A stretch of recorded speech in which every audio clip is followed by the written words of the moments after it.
What truly defines success in my eyes is often not something that just falls into place on its own. It's about taking charge, being the driving force behind something that requires your hands to shape it, your vision to direct it. So when I reflect on the question of, where did it all go wrong, with a sense of intrigue, I find myself pondering a more complex picture, one where appearances may deceive.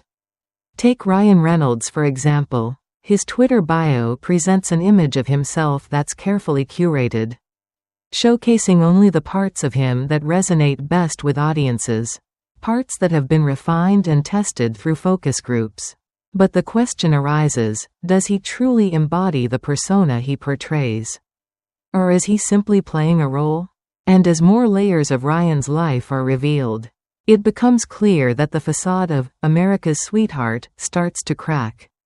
Instead, what emerges is a more troubling, much more complicated reality. Is it possible that behind the scenes, Ryan is a far more contentious figure than we've ever been led to believe? Believe it or not, when we delve into the much publicized saga between Blake Lively and Justin Baldoni, it's shocking just how much of the tension and drama stems from Ryan's influence. Lurking beneath the surface, you've probably heard rumors, seen glimpses of their discord.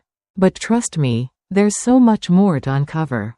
Today, we're diving deep into the shadowy complexities of Ryan Reynolds' behavior. And I'm convinced that his involvement behind the scenes has played a pivotal role in Blake's downfall in ways most people are unaware of. We're going to peel back every layer and explore every intricate detail of this scandalous drama. At the heart of it all lies the fascinating and often volatile relationship between an actor and a director, a dynamic that can make or break a project. The tension between these two roles is nothing short of electric, an unpredictable blend of creativity, chemistry, and at times, utter chaos. Success or failure can often hinge on how well these two creative minds align, or how tragically they clash. We've seen it time and time again, the harmonious partnerships that build legacies of trust.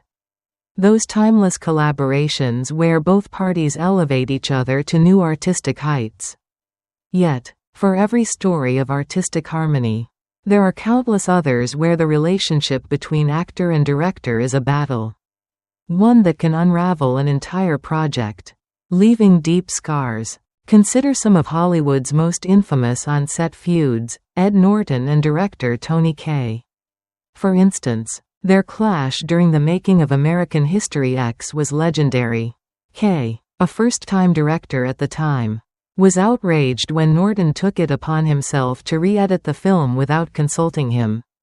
Kaye had submitted a rough cut of the movie, and after seeing it, he wanted to trim it down to under 90 minutes. Norton, however, felt that doing so would destroy the essence of the film, so he fought to recut it himself. This led to a bitter battle with the studio. And to make matters worse, the film was accepted into prestigious film festivals, something Kaye had not anticipated. Furious, he made a dramatic move by flying to Canada to demand that the film be withdrawn from the festival. The film, in Kaye's eyes, was never meant to be shown the way it was edited by Norton. But in the end, the actor got his way, and his version of the film was the one released to theaters. The result? American History X didn't exactly set the box office on fire, grossing only $23 million against a $2 million budget. Tony Kaye called Norton a narcissistic dilettante, obsessed with his own image and screen time. Now, what if I were to tell you that when you combine the worst aspects of both these chaotic worlds, those of a star trying to reassert his career after years of silence and an overbearing, intrusive husband, you get a full-fledged spectacle. One that's as damaging as it is captivating? That's precisely what happened when Ryan Reynolds' influence seeped into the production of It Ends With Us.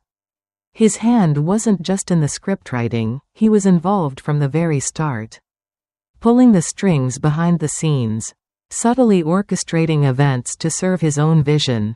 The entire project, in fact, seemed to revolve around his will. Let's rewind to the early days.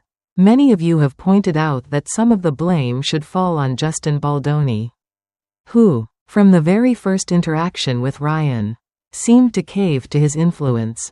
In my last video, I received comments expressing how Justin came across as weak in the face of Ryan and Blake's overwhelming presence. Perhaps there's some truth to this perspective.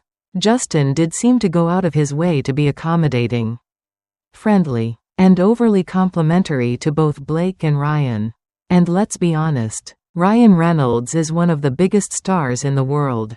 So it's easy to see how Justin might have hoped to build a positive working relationship, even if it meant downplaying his own power. But what seems clear to me is that Ryan could have easily perceived this situation as a power imbalance from the outset. And once that perception took root, it set the tone for everything that followed. Ryan, ever the strategic figure, began asserting his authority, pushing boundaries from the very beginning, and it didn't stop there. This dynamic, with all its complexities, continues to unfold in ways that could reshape everything we thought we knew about this star-studded drama. Feel free to take your time and absorb every word as we dive deeper into this complex narrative. Let's start with first impressions. Ryan.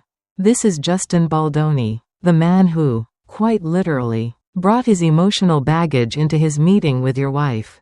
He admits that he asked Blake for your number well over a month ago. And despite his desire to reach out, his nerves held him back. He goes on to share a slice of his life, painting a picture of a quiet, secluded existence. He and his wife, Emily, live in the countryside, in a small world surrounded by a tight-knit circle of friends they've known for years, without any close female friends that Emily isn't also close with. And so, Justin awkwardly expresses that this text, while clumsy, is an attempt to build a friendship. His message isn't just a casual hello, it's an admission of admiration, a long-standing appreciation for both you and Blake. He speaks of being a fan for years, of watching from afar as you both move through the world with an admirable grace. And he acknowledges the sacrifice and strength it takes to make the movie happen. He thanks you, not only for your support of Blake's project but for understanding the importance of family. Justin's sincerity is palpable, a gesture of goodwill in an attempt to forge a connection in the most awkward way. Ryan's response, though, is where the power dynamics begin to surface. His reply, on the surface, appears warm, even generous, but the underlying tone is passive-aggressive and sets the stage for what's to come. Ryan thanks Justin for the loving and generous message, but immediately follows with a subtle assertion of superiority, praising Justin's collaborative efforts with Blake while almost condescendingly remarking on the jackpot Justin hit by working with her. This tone, although polite, rings with an air of superiority, a sentiment that is felt in every interaction thereafter. Blake, as Ryan subtly points out, could have worked with anyone. Yet she chose Justin. It's almost as if Ryan is reminding Justin of his place in the grand scheme of things. Blake's choice, in his eyes, is both a privilege and a result of her rarefied position. It's the tone of someone who's used to being at the top, who regards himself as the ultimate authority. Yet, despite this, there's an undeniable truth in Ryan's words. Blake's creative input is invaluable. Ryan speaks with genuine admiration for her taste and creativity, acknowledging that, beyond her acting skills, it's her multifaceted, creative mind that he relies on, her judgment extending far beyond films into every corner of his business. Ryan is eager for Blake to crack open her creative piggy bank, to collaborate with someone as dynamic as Justin, whom he believes can match her energy and vision. But what's more telling in this exchange is the undercurrent of control. Ryan's phrasing, his constant reference to family and the importance of keeping it together, is as much a declaration of his deep commitment to Blake as it is an assertion of how he expects others to respect and understand his role in her life. This isn't just a simple conversation between colleagues, it's a negotiation of power. Subtly wrapped in pleasantries and respectful tones. In Ryan's world, where success and control are paramount, everything hinges on this delicate balance. He goes on to express his gratitude for the efforts made to accommodate Blake's schedule. But there's more beneath the surface. His casual mention of having the production team, face tattooed to my penium, if they could start 2 weeks earlier, while clearly meant to be humorous, reveals an intensity that underscores his commitment to making things work on his terms. His humor, though, is not lost on Justin, who sees this as part of the game Ryan plays. A game where power dynamics are constantly shifting and reshaping. At first, Justin's attempts to flatter Ryan and show his admiration might seem endearing. But in this world of glitz and glamour, where people like Ryan Reynolds wield unimaginable influence, such overt admiration can come across as little more than an attempt to curry favor. Ryan, for all his charm and disarming presence, is not simply the nice guy everyone believes him to be.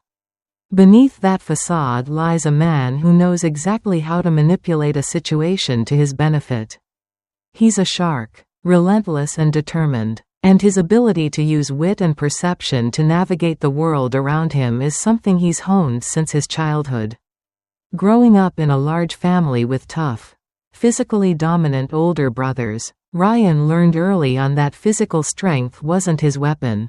Instead, he became hyper-aware, honing his ability to read people, to understand human behavior, and to use that knowledge to his advantage. He admits that he couldn't match his brother's strength, but he learned to outsmart them, to manipulate the environment around him.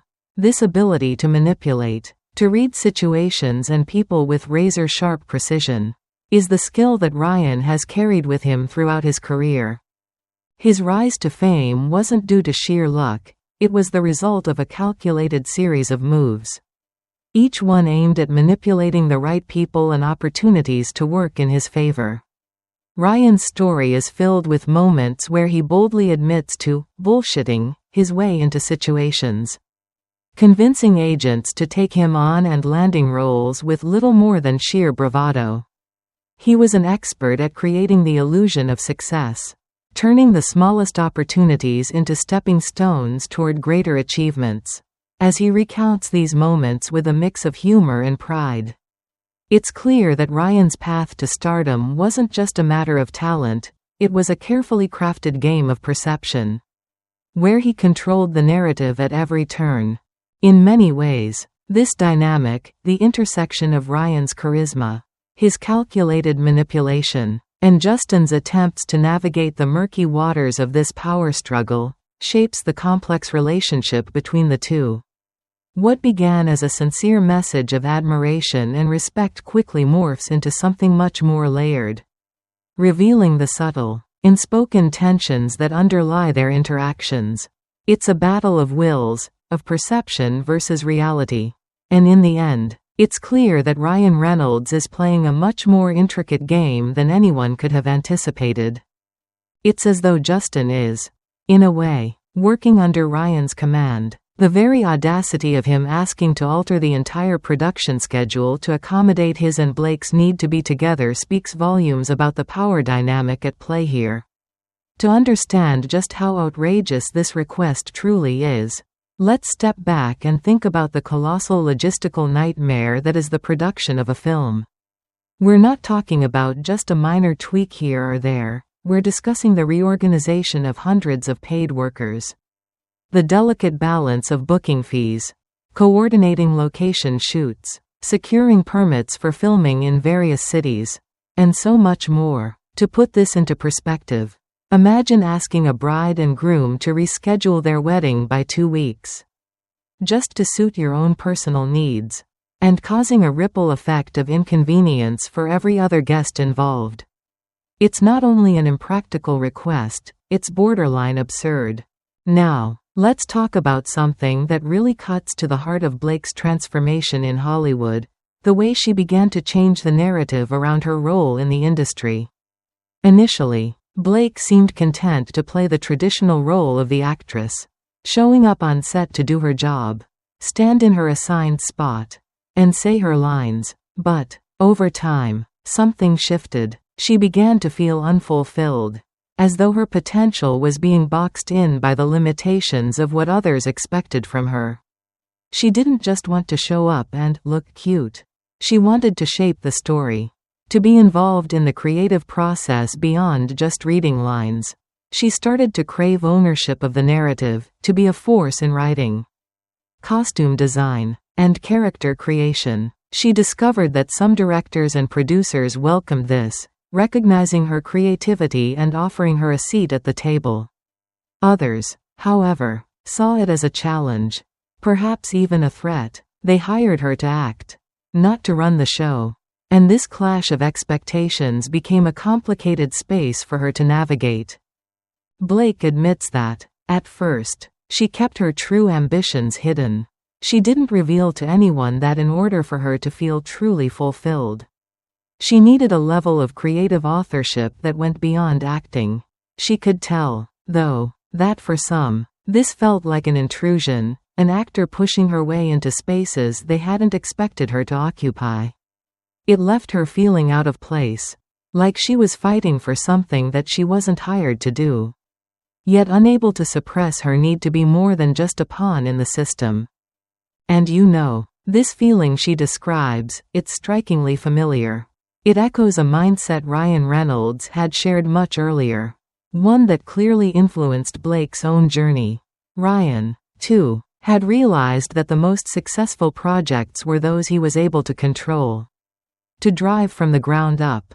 He'd said it himself, the things he deemed truly successful were not just handed to him, they were things he created. Content he generated himself. And when it worked, when something like Deadpool took off, it wasn't just a win for him as an actor. It was a personal triumph, a testament to his vision, his strategy, and his control over his career. So when Blake saw Ryan's success with Deadpool, with all the tactics he employed, the meticulous planning, she probably thought to herself, this is the model I need to follow. She must have seen how Ryan took control of a film, shaping it not just as the lead actor, but as the driving creative force. Blake probably imagined that this blueprint, this self-made approach to Hollywood domination, was the path she needed to take in order to carve out her own space as not just an actress, but a director and a creative leader. One of the comments I received under my last video really struck me, and it perfectly captures the essence of what I believe transpired behind the scenes. This theory was so thought-provoking that I had to share it. It was pointed out that during the making of Deadpool, Ryan Reynolds fought tirelessly against director Tim Miller over every creative decision. It became clear that Ryan wanted complete control of the franchise, and Miller, despite being the director, found himself pushed aside. Miller admitted that Ryan's control over the film was so dominant that it essentially became Ryan's vision, not his. Miller said, Ryan is the face of the franchise, and he's the most important part of it by far. If he wants to control it, he's going to control it. This level of control, this drive to dominate, is something Ryan had learned to wield with precision. When we turn to It Ends With Us, the parallels become undeniable. Blake, much like Ryan, takes charge. In that infamous video of Blake and Justin dancing, she makes several creative demands.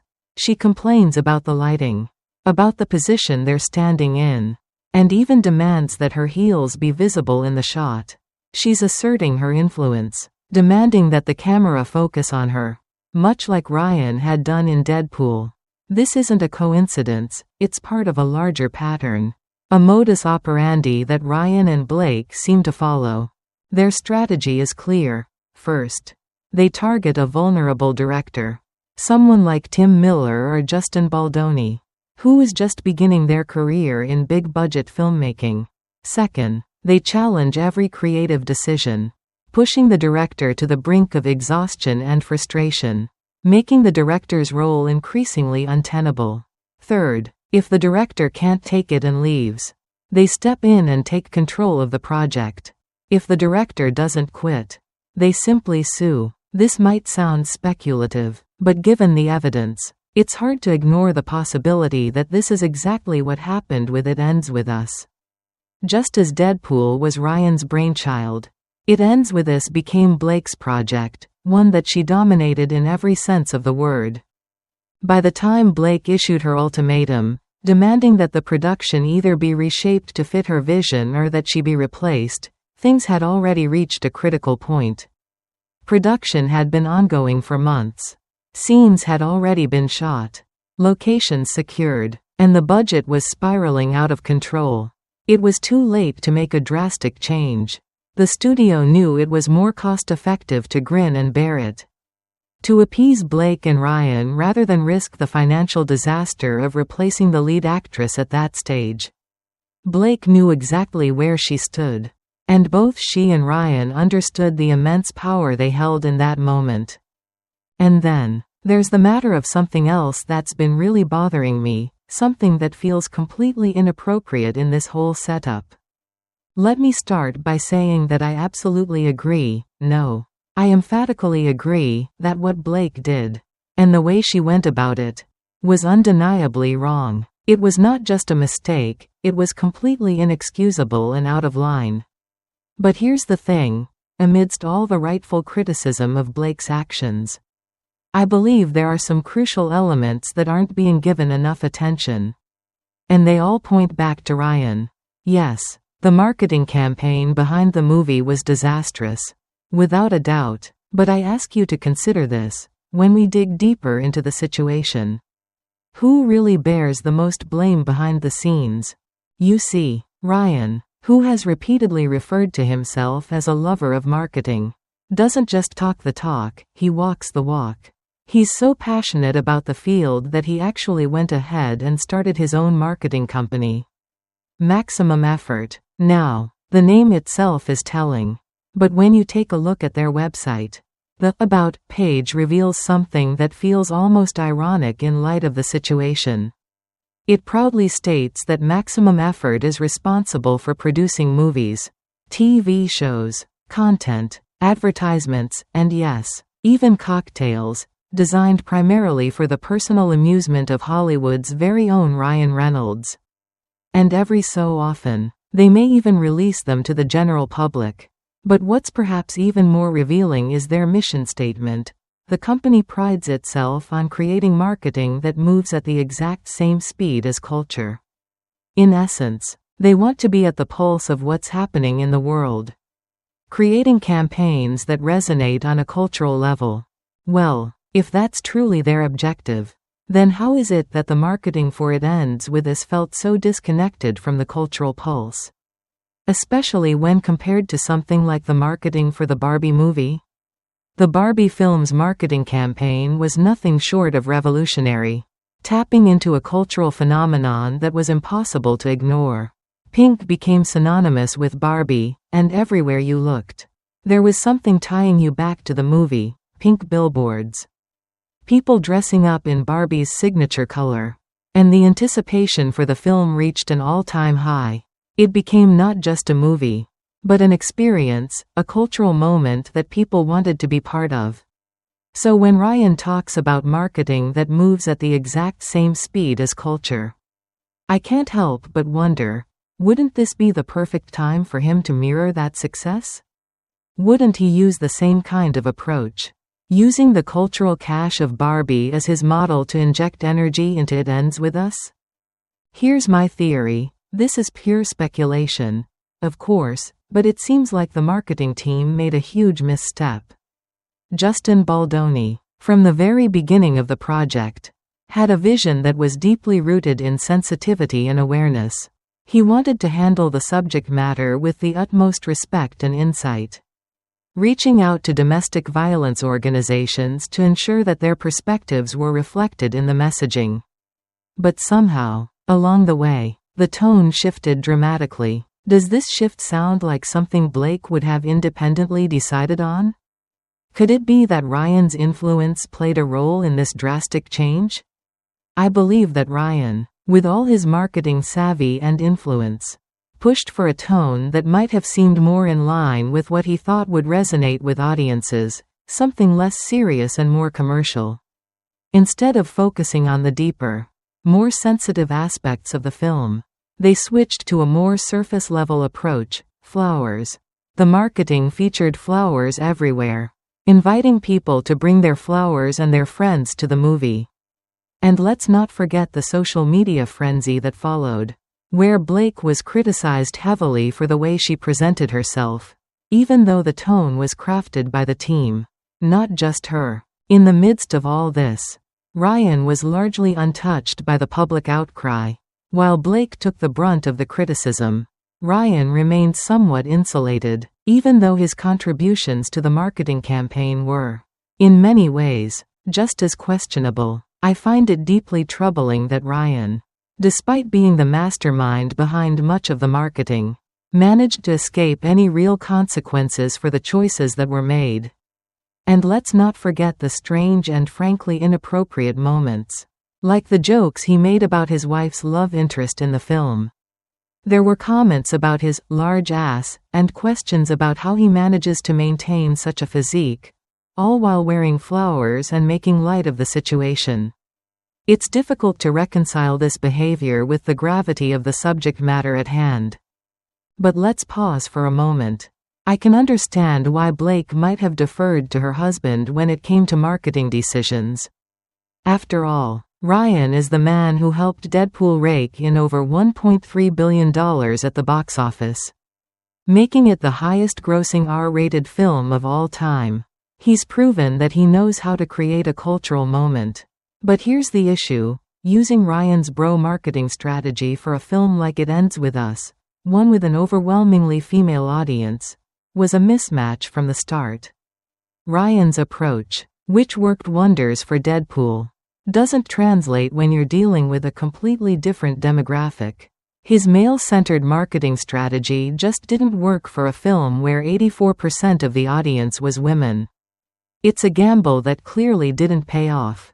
But I suspect that Ryan thought he could blend his successful Deadpool formula with elements of the Barbie film, hoping for that same magic to occur.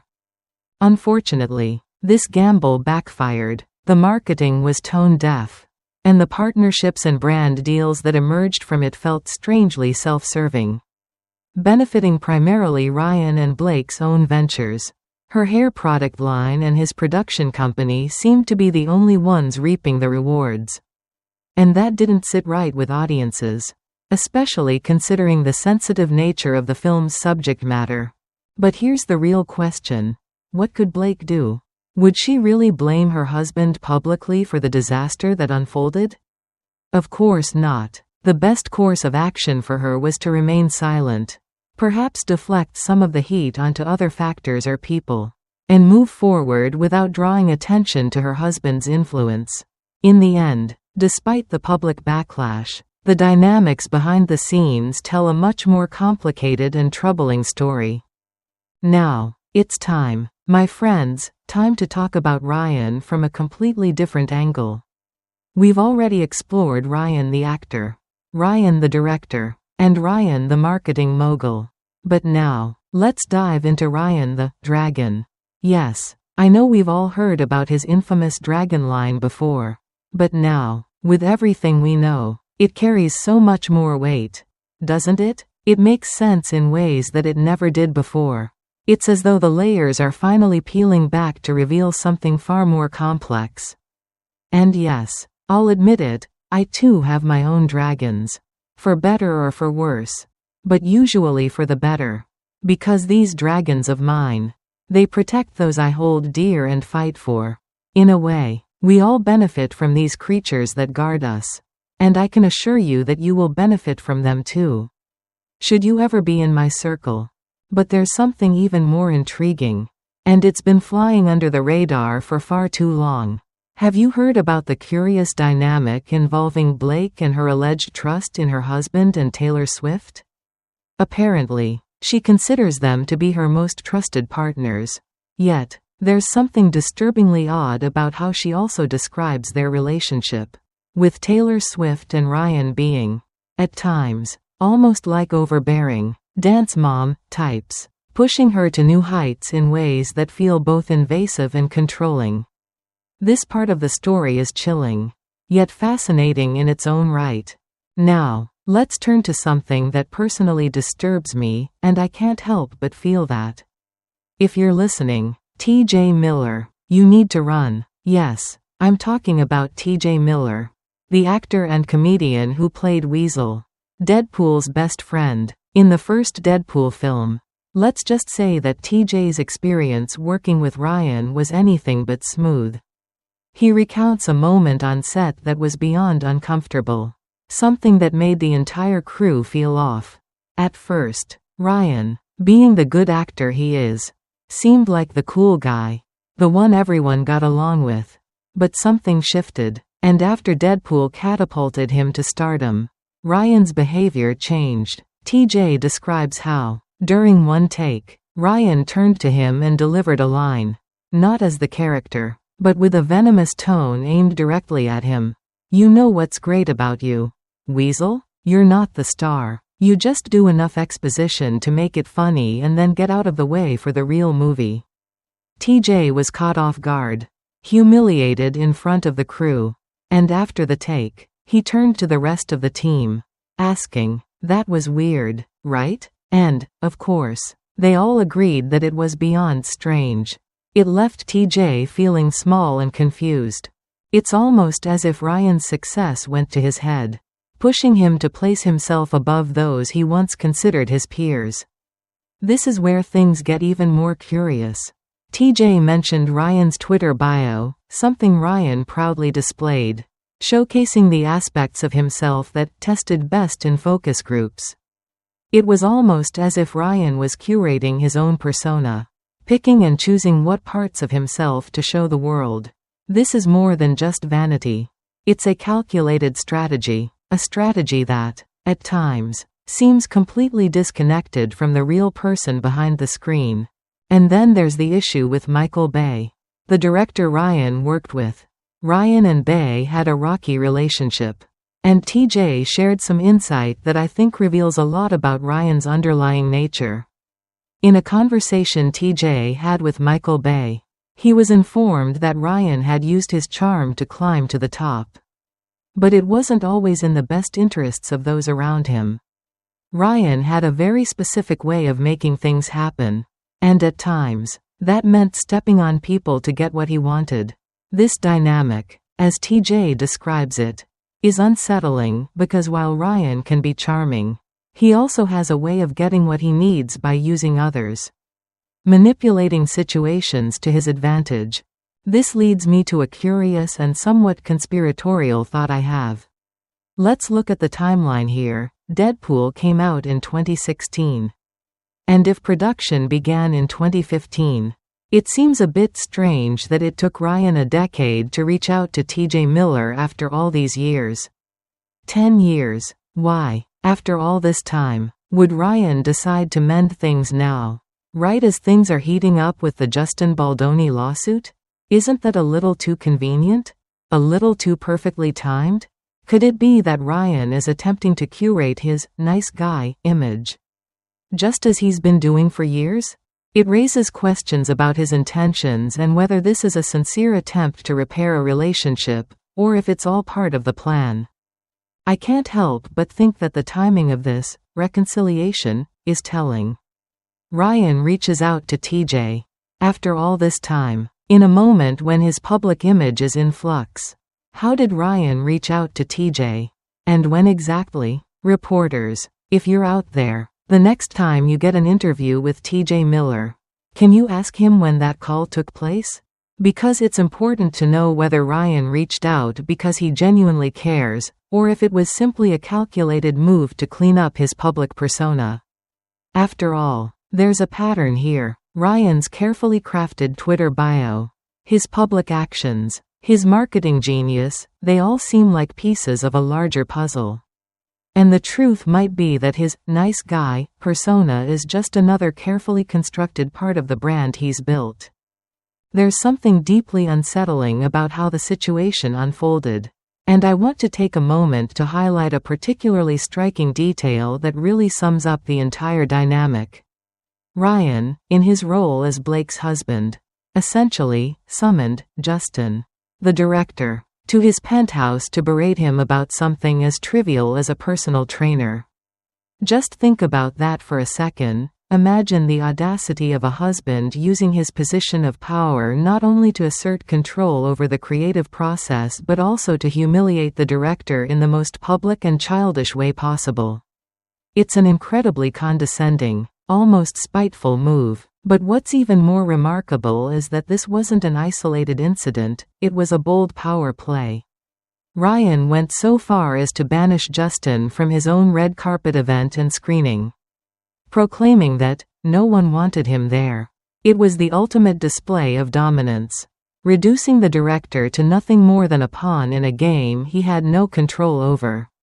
What an incredibly petty, yet effective, power move, a move that solidified Ryan's total control over the situation. But the real kicker, the cherry on top of this whole drama, came with the delays and rewrites that followed. Blake, ever the collaborator, or perhaps more accurately, ever the influencer, had to stick her nose in every aspect of the script. And Justin, who was blindsided by these changes, had no choice but to watch as Ryan took over, rewriting pivotal scenes, like the iconic rooftop moment. In an interview, Blake casually drops the bombshell that her husband had actually written the scene, claiming that no one knew it but her. "We help each other," she says. "His wins are mine, and mine are his. But here's the catch, if that's the case, then when he fails, his failures are hers too. When things go wrong, she's just as accountable, just as responsible. There's no escaping that truth." It's a fitting reflection of their partnership, don't you think? A partnership where the victories are shared, but so are the losses. And Blake, for all her talk about how she and Ryan share everything, must remember that those losses, just as much as the wins, fall on both their shoulders.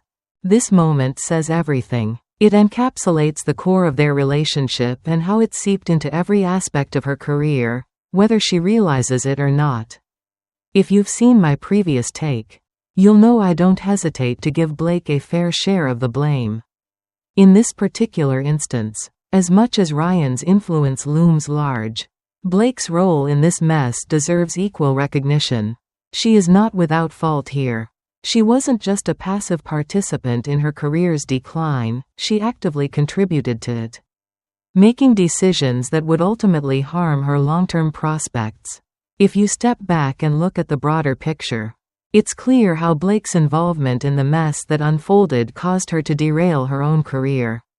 The very things she thought would elevate her, her influence, her desire for control, ended up pushing her into a place where her career was left in tatters. The question remains, how could someone with so much talent let this happen?